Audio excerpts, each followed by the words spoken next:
Hi, good morning. I mean, afternoon, I guess it's kind of noon. So, today we're gonna do a little bit of a different video. We're gonna go over the month of November living expense. So, this video is brought to you by Linda. Thank you for keeping track of everything. Of course. Okay, so let's jump right into it. So, for the month of November, we spend every day in Thailand.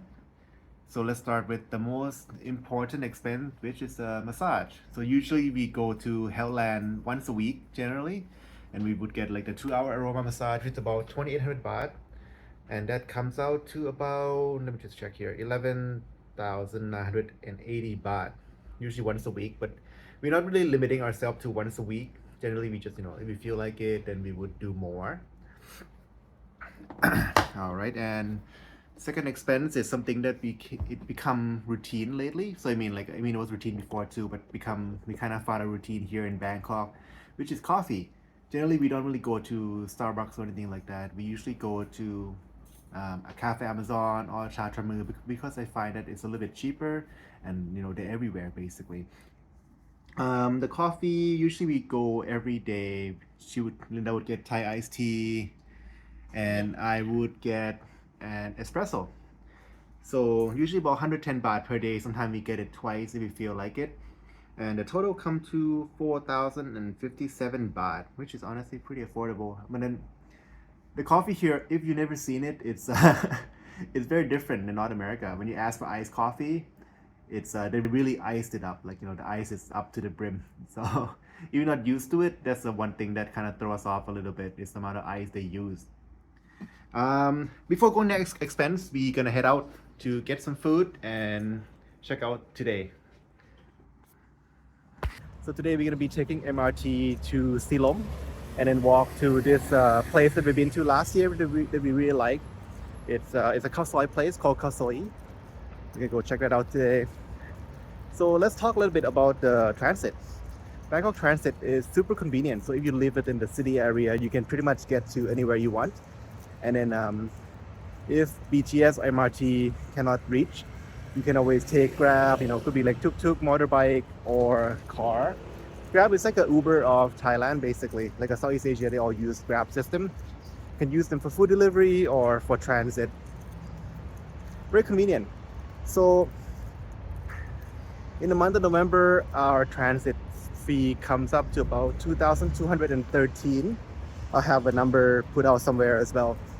Pretty affordable. We don't go out every day. Usually a lot of time we just kind of stay within our area. We live pretty close to the city area, so there's malls and food. We don't have to go out too much. Usually when we go out, then we do take a transit. We take Grab occasionally. It's a little more expensive, but it's also very convenient.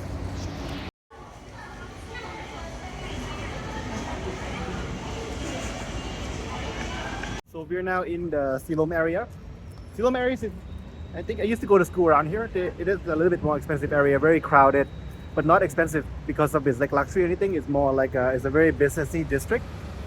So the restaurant is kind of tucked into the restaurant is kind of hidden in a way in the Convan Road.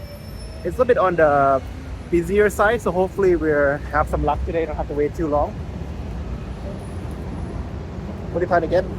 Oh, the usual. Usual. Also, the dumplings very good as well. I'll show you when we get there. Hopefully we get in.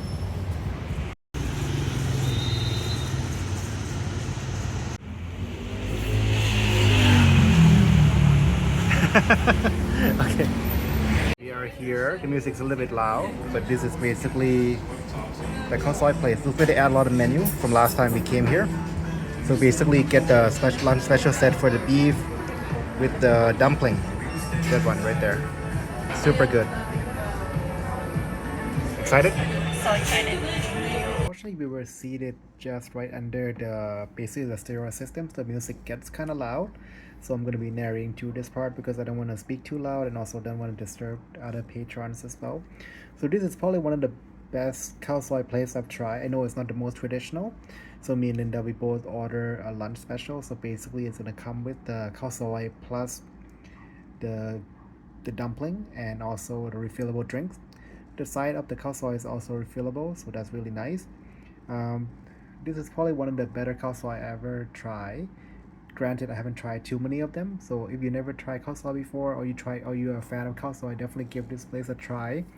So we bought a 2 lunch set. Total come to about 691 baht. Not the cheapest, but I think it's well worth the price.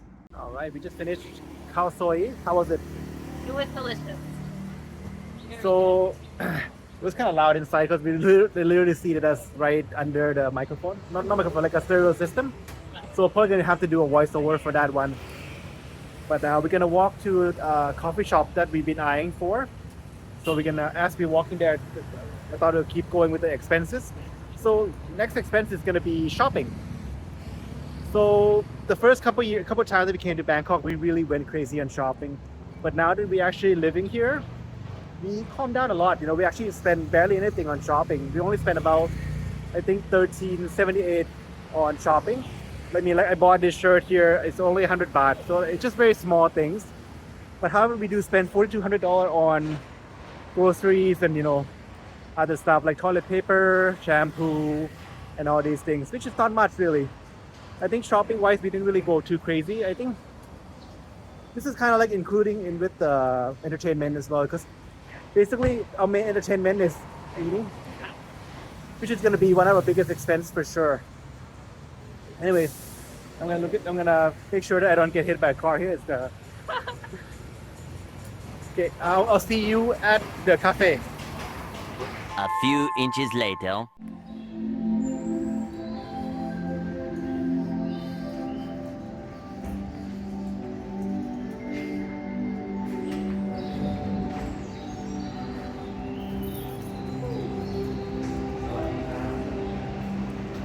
Wake up.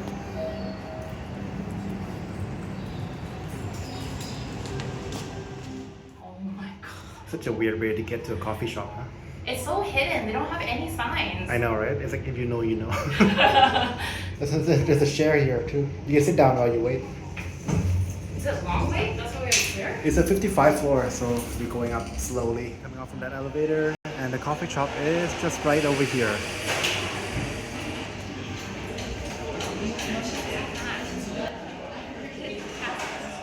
Not that bad.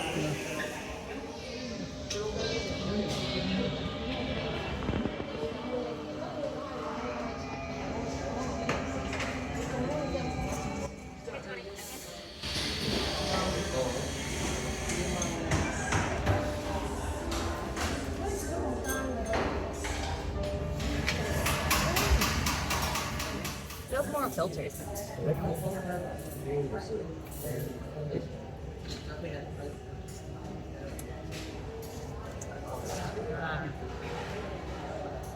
left the Arabica coffee shop. It was definitely very good view. A little bit on the expensive side, but it was quite nice.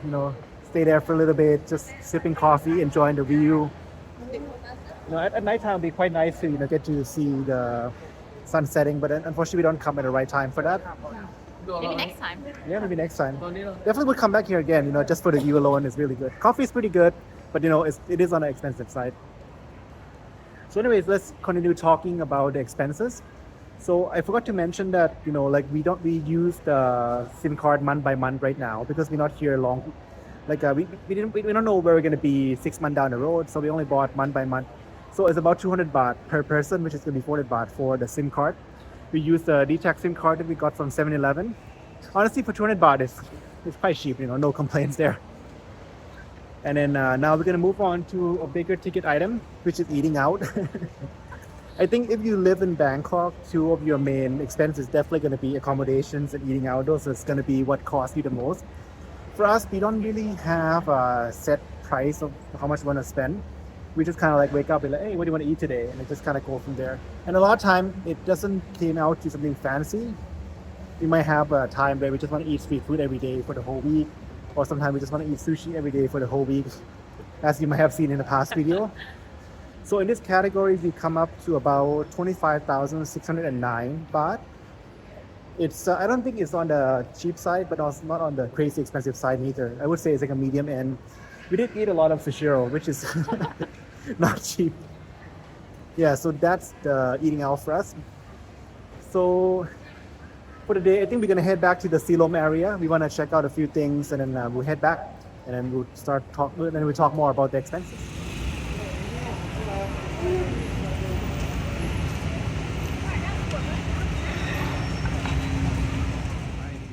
home. Sorry if it's a little choppy. It's it's very loud outside, so sometimes it's kind of hard to find place to record. So, all right. So what's left? So we went through most of our expenses. The last is gonna be probably the biggest category, which is accommodation. So I want to preface by saying that it could be a lot lower. So because we are doing month by month, so we weren't sure where we're gonna be in 3 months down the road or 6 months down the road. So we went through Airbnb. So our apartments is pretty modest, kind of like a studio. Our main thing, what criteria we're looking for is that I want to make sure that there is a washer in the apartment, and also a table for us to work on. So this one fits the bill. However, we are paying about 3,625 baht per month for this Airbnb, which is come out to about $900 at the time of recording currency. It could be a lot lower if we actually do a 1 year lease or even 6 month lease for this place. Even with the internet and everything like that, it's probably gonna be, I would guess, maybe about 40% cheaper. So take it as a grain of salt. So if you actually share long term, it's gonna be a lot cheaper. So now that bring our total to, for everything, total gonna be 80,063 baht.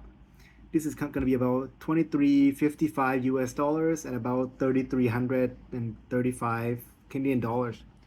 So the crazy thing is, if we were to rent a 2 bedroom in downtown Vancouver, this is basically how much it's gonna cost.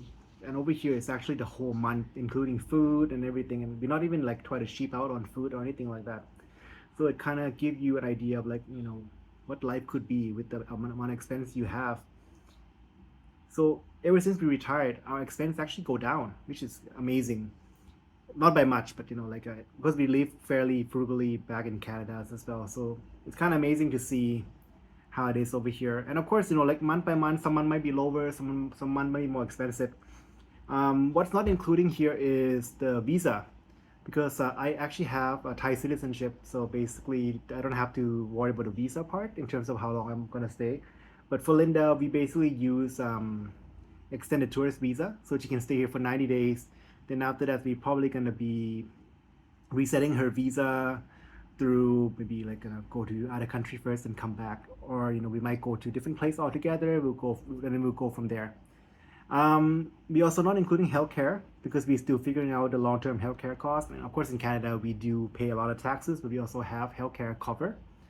So we haven't found out about, we haven't figured out the international healthcare or insurance and stuff like that yet. So stay tuned for that. For now, we do have a fairly sizable emergency fund in case something happened, if it were to happen. Hopefully not, of course. So yeah, 80,000 baht, 2,300 US dollar, 3,400 Canadian dollar. What do you think? You think it's too high, too low? This is kind of like I wouldn't say it's cheap or expensive. It's kind of like a middle of the road kind of expense, I would say. So yeah, let me know what you think, and I'll see you guys next time. Thank you for spending time with us today. Bye.